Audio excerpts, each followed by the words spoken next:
Promise that it takes my goals. Anyway, watching I'm grown. Then can't take my throne. Going through the most, stay strong. You'd have been him all along. Hey y'all, welcome back to my channel. It's your girl with another one. And this is Bay. He ain't really that important right now, but I'm just playing. But this was supposed to be a Q&A where we did activity. We was gonna paint or color, but we had a long weekend and it's NFL Sunday. Clearly. He watching the game at the same time. But I have a list of questions for us to answer just based on us relocating, starting a new relationship, building our or blending our family together, things of that nature. So the first couple of questions we're both going to answer, and then the second segment it'll be questions for me and then questions for him, and then we'll end it off with more questions for both of us. So let's just go ahead and get started because this video is well overdue. As y'all can see, we in the comfort of our home, bonnet, roll, in the bed type of thing. So the first question is, what made you open your heart to love again while everything in life was changing? You want to go first or you want me to go first? I'll go first. Okay. Growing with age, you just get older, more mature. It's things that you want in life. You want a family. You want to progress. Marriage. It's, everything comes in a fold once you get older. You understand life more.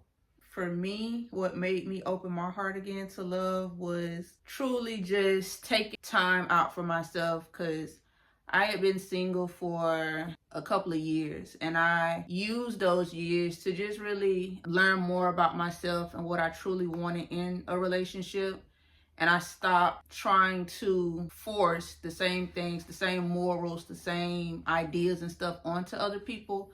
And I just allowed it to come naturally. So I think, again, just like Bay said, just with getting older, you realize a little bit more and you start to realize more of what you want. What was the first family activity we did in the new city? We went to the beach. Yeah. We actually did go to the beach. We went to the beach because that was definitely one of the reasons why I wanted to relocate, just to be a little bit closer to water. I know I really love water. My children love water. So the beach had to be the first stop. What was the hardest part of starting over somewhere new? I ain't going to disclose the location where we at, but bro, it hasn't been a smooth ride. I'm just tell you that much. It's just, you got to pray about it. That's all I'm going to say about it.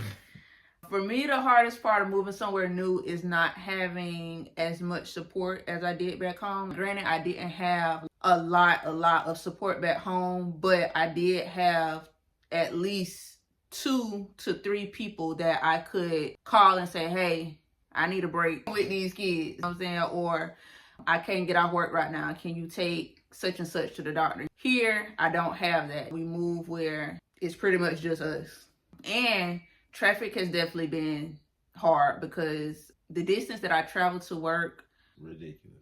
And so traffic, that was another thing. What part of this move brought us closer and what part tested us the most?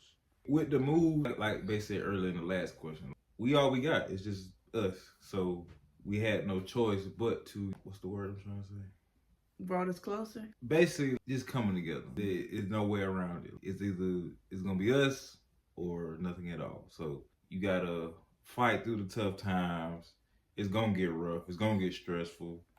But at the same time, it's a testament from God to show us you can actually do it. I think the part that I wouldn't say tested us the most, but definitely tested me the most was navigating a relocation and also being in a healthy relationship.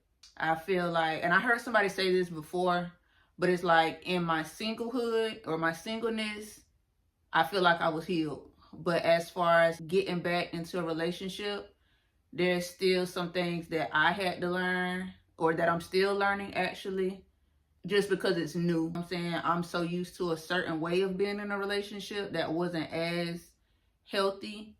And so I don't know, my mind still plays some of those same habits or scenarios in my head. I don't know. I'm working through that though. What does home mean to you now that we've built it together? I love home. I ain't gonna lie to you. Home for me now, basically getting up, going to work, being a provider, coming home to my family and enjoying my time with my kids, my wife. It's just the greater things in life, and that's what I wanted, and I got it. What Glow said, I can't relate. My nigga love home. For me, pretty much the same thing. Just having a safe place, a place where I know that once I come home, it's grounded. Is it always peaceful? No.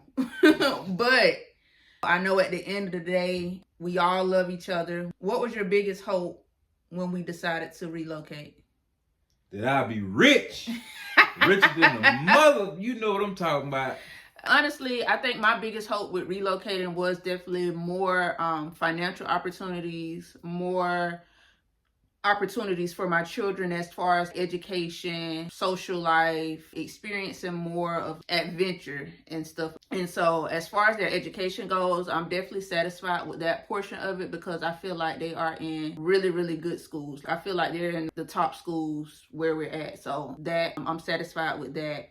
And then as far as just being able to do more, they have experienced a little bit more than what we've been able to experience back home. Granted, with the relocation finances, we're still trying to build back up because y'all know that moving is expensive. And then feeding 3 children, baby, listen, it's expensive. And a grown man child. You want to ask? Have there been moments you missed your old life, and how did you handle that? Me, I don't miss my life. I ain't gonna lie to you. I'd never go back to Tallahassee. I ain't gonna lie to you. It's just dead. Especially for me. And the life that I used to live back home. So that's dead. What about your business stuff? That'll be the only thing. Like I said, my business, my cars, racing. But that's slowly trickling down here. Shout out my big brother. He'll be down here pretty soon. One Guy Garage South will be relocated. As far as me, I can honestly say there have been moments from my old life that I miss as far as social settings with my friends. And again, like I said before, just having that extra support when it comes to the kids. If they need to be picked up from school early, or if I need somebody to take them to a doctor's appointment or something like that. So I would definitely just say for me, I miss the support of it all. And then my friends and my family. How do I handle that though? I still talk to the ones that I love most, and I just pray about it. That's all I can do. Just praying about finding a community here as well that'll be able to aid in supporting, helping with the kids. What's something new we've discovered about each other since moving? I'll let you go first. For me, what I've discovered about him is he's really a spoiled baby in a grown man body. He try to act like he's not, but he's spoiled. He's spoiled. For me, and you could be honest, man. I didn't know she was a crybaby like that. She's a crybaby. If it ain't her done her way at that time when she asked for it, it's a hurricane, baby. Just let you know that. I am a water sign, so. All right, these is for this questions you gotta ask me, and then these questions that I asked you. All right. What fears did you have about introducing your kids into a new relationship? The fears that I had about introducing my kids in a new relationship is that he either wouldn't stay and when I say he wouldn't stay, meaning he would cheat or he wouldn't be accepting to all of my children's needs. For those who've been watching me, y'all know that one of my children is diagnosed with autism. So I know for me, sometimes it's very challenging. So for another person, then I don't know how they would have took that. So I think those were just my biggest fears. And then even with my daughter, she's a girl. And so as a mother that's really in tune with their children and loves their children and wants the best for their children, just having a man in their life, the crazy things that you would think. How do you balance being a mom and a partner in this new environment? I ain't gonna lie. Sometimes it's challenging for sure. But as of right now, as far as our work schedules and stuff goes, it allows me time with the kids at a certain time, and then it allows me time with him at a certain time. And so just, of course, making sure that my children have everything that they need. They on a routine anyway, so On times where they're asleep or whatever, that's my time to either be on the phone with him or cuddling with him or whatever the case may be. And then weekends or whatever like that, then delegating more time to him or when he gets home from work and stuff like that.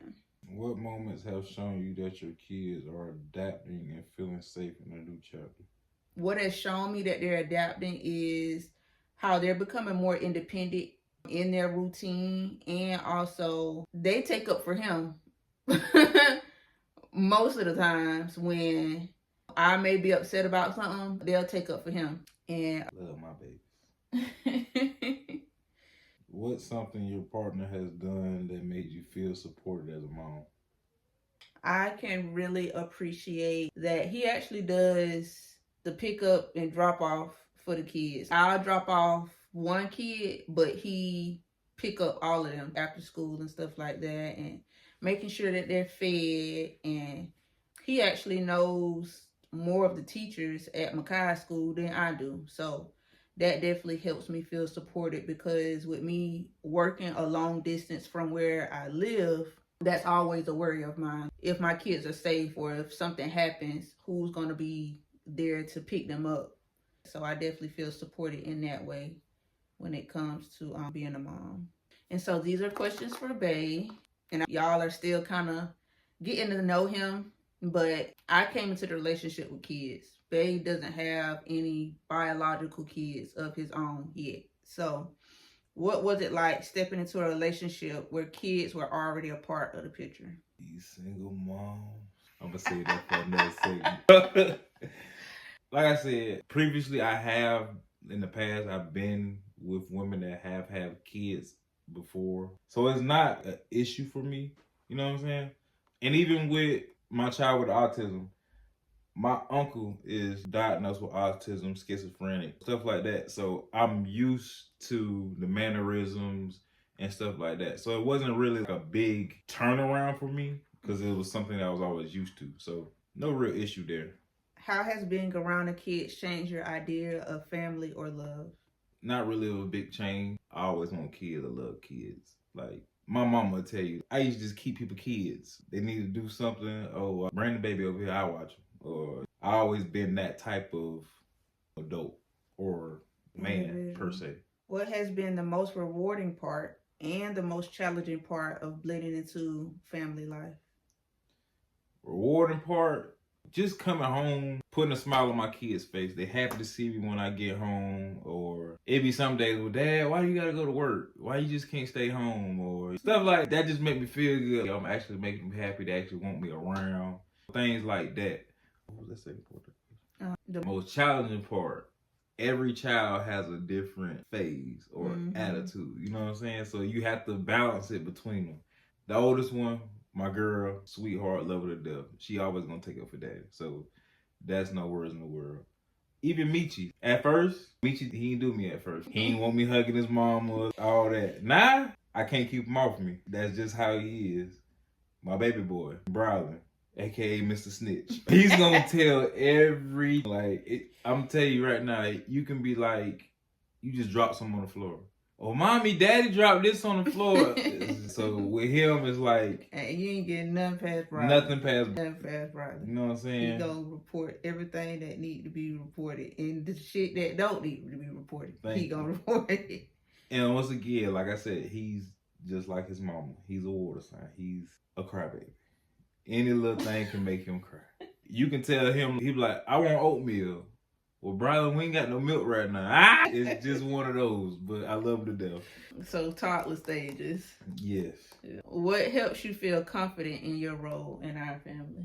Y'all show it to me. You know what I'm saying? I see the unconditional love, the praises, the good job, Dad. I get it all the time. So it's like, I know I'm doing what I'm supposed to do. I know I'm doing my job how I'm supposed to do it. So that's how that is. So these are questions for both of us. How do we make sure that our relationship still gets attention while raising a family? I think that's more on me. Basically taking the time out, just doing the little things for her. Taking her on dates every once in a while. Randomly popping up with flowers and candy. And just the little things that I know she likes and that brings her happiness. And I think for me, giving him praise, and I know that his love language is like quality time and physical touch and stuff. So y'all know how your girl got to get down. Now, but just making sure that he knows that he's appreciated with everything that he does as well.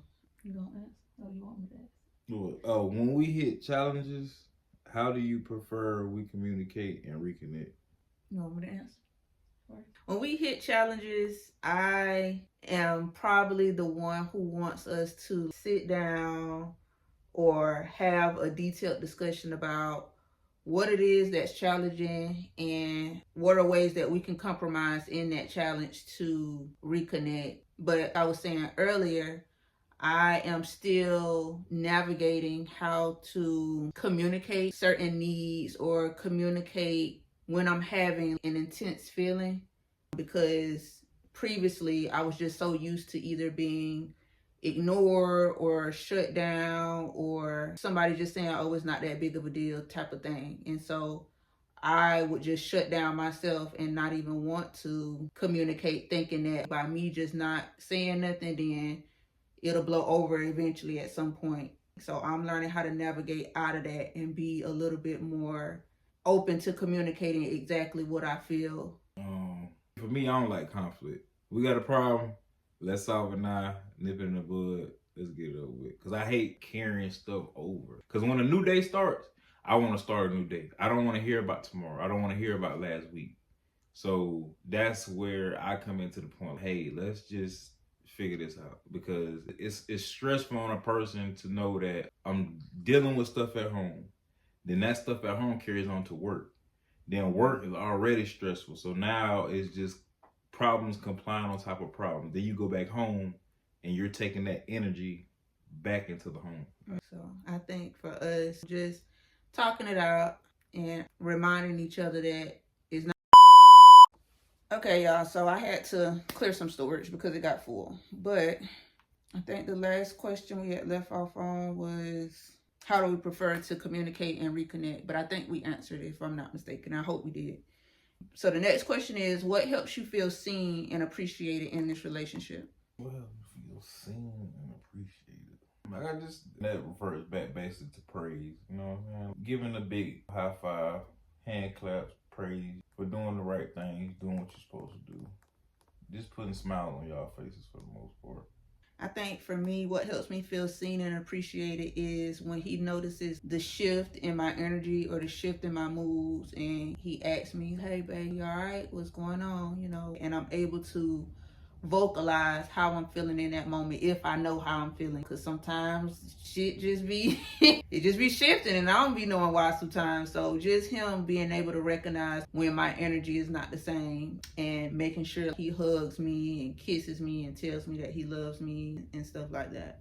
Have there been times you felt misunderstood, and how did you move through it? There's been a few times I've been misunderstood. But at the same time, give an example, babe. What, that I've been misunderstood? Mm-hmm. I think on this one, for real. I don't know. Now there's been a couple times, but you don't know what time. It's kind of hard, because it's been like, I don't know, I'll let you answer that one first. Think on it. I think for me, because I like a very neat and organized house. So sometimes the way that my house looks can change my energy. And that's not to say can't nothing be out of place, but if it's been a couple of days and the same stuff is in the wrong spot, it throw off my mood, it throw off my energy or whatever. And so I can come off as mean, and it's taken for just, you just mad or mean for no reason. And it's like, no, I have a reason. Y'all don't see the stuff out of place. Everybody just walking over the X, Y, and Z. So it's like, I don't try to intentionally be mean, but that's just how my energy shifted. I don't know if I'm expressing that properly or articulating it in a way that makes sense, but moving through it, I start rage cleaning, or I start going off, hey, what the hell going on up in here? Why ain't nobody did X, Y, and Z? What's what? But I know that I have to start communicating better. Honestly, I've become more aware of that now that I've been in a relationship, because it has just been me and my kids for so long. So I'm used to just communicating as a parent and not as a partner. And so I've been praying about that, honestly, because like I said, I've become more aware of it myself. I realized something that I said was, okay, that was kind of mean, or that was kind of rude. Where I'm misunderstood the most is probably the tone of my voice. I'm not gonna lie, Bae loves to call me a lot while I'm at work, and I always answer the phone for her, you know what I'm saying, if I'm able to. But it's times where she's called and I may have just cussed out my coworker because they're not doing what they're supposed to do. And then I'll literally just answer the phone. Well, what's up? Not really thinking, oh damn, this is my wife calling the phone. Let me tone this down a little bit, you know what I'm saying? Then I have to come back and apologize and explain to her what the situation was before she came to call me on the phone.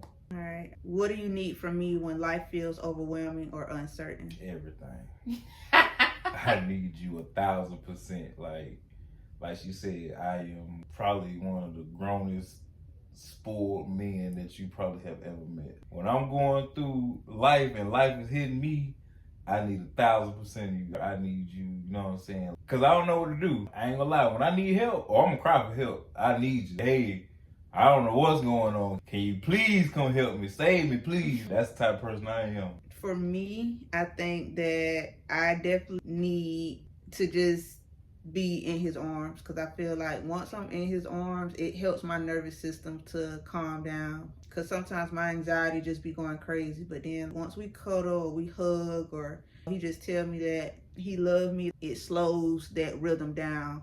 So it's like I feel safe, I feel good. Or even if I just need to cry, let me cry on your shoulder, let me cry in your arms, let me voice what it is that I'm feeling, and then we come up with ways together to resolve it. I'm saying, or even just praying about it. Hey, neither one of us know what's going on right now, so let's just find something to be grateful for in this situation, pray about it, and just leave it at that. What do you imagine our life looking like in 2 to 3 years from now? For 2 or 3 years now, we'll have a house, maybe another child in between that time. Just enjoying life, because I always have this picture of, and I got a goal set. She noticed since I met her. I said when I hit 35, I'm literally done work. Well, I'm not per se done working, but I'm gonna say I'm working for myself, or I have my own business to the point where I can choose whether or not, hey, I may wake up in the morning, you know what? I ain't feeling it today. I'm straight. Or I'm literally counting money while I'm asleep. There's not a point in time where I'm not making money. If I want to chill all week, I'm still going to make money. I definitely would say same. Freedom is definitely a goal of mine. I personally don't like working for nobody else. I work jobs to provide for my family and all of that stuff, but I know for sure that's not the life that I want to live up until 65, 70 and all that. So I definitely want freedom in my day, because I love a slow morning. I love to be able to be available for my children at all times. I'm available to them now, but I have to put in a request to be off, or I have to put somebody in my business just so that I can be there for my children. And I don't really like doing that. So definitely more freedom, more peace, and more financial stability and things like that. How do we keep our love strong while our responsibilities grow? Pray. That's number one. Just pray. And at the same time, set goals. If you don't set goals, you don't know where you're headed. You just in the mix. You know what I'm saying? Like I said earlier, just communicating pretty much our fears, our insecurity, confidence, our goals, our accomplishments, just making sure that we share pretty much everything that we are experiencing, so that we both can understand our emotions and the idea of where we're going, and even not just with each other, but with the kids too, as they get older, allowing them to be a little bit more independent and to share their thoughts and their feelings about what they're going through. So just making sure that everybody has a voice in the relationship, romantically. My bad, y'all watch the game. He watching this game, y'all. But romantically, socially, emotionally, just all around, having good communication with each other telling each other that we love each other, giving out hugs, giving out praise, even when it comes to teaching the kids lessons and stuff like that, making sure that we lead those situations with love, even if they may not be on their best behavior. Just letting them know it's okay to make mistakes. It's okay to have big feelings as long as you understand how to cope. And so this is our last question. I'm gonna let Bae read this one. What promise do you want to make to each other for this next chapter? I promise I'm gonna be the best man I can be, and that the man that God wanted me to be. I can promise you that. I want to promise that in this next chapter, I'll always be there. I'll always make sure that not only am I being, what am I trying to say? The nurturer as a partner and as a mom, but also being more self-aware of myself, of when I'm exhibiting toxic behaviors, and making sure that I resolve that, whatever it is within myself, so that I can be a better partner.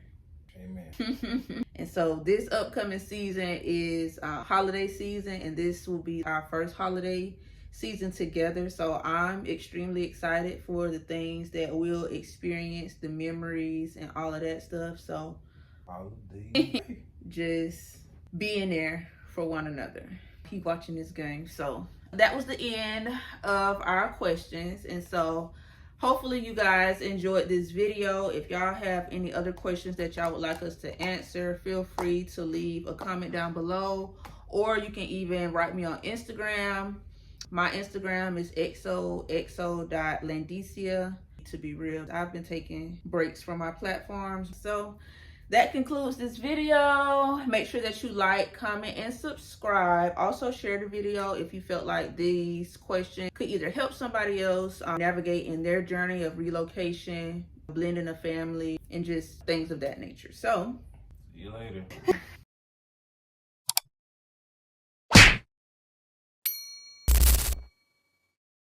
Weight watching, I'm grown. Nigga can't take my throne. Go through the most, stay strong. You done been here my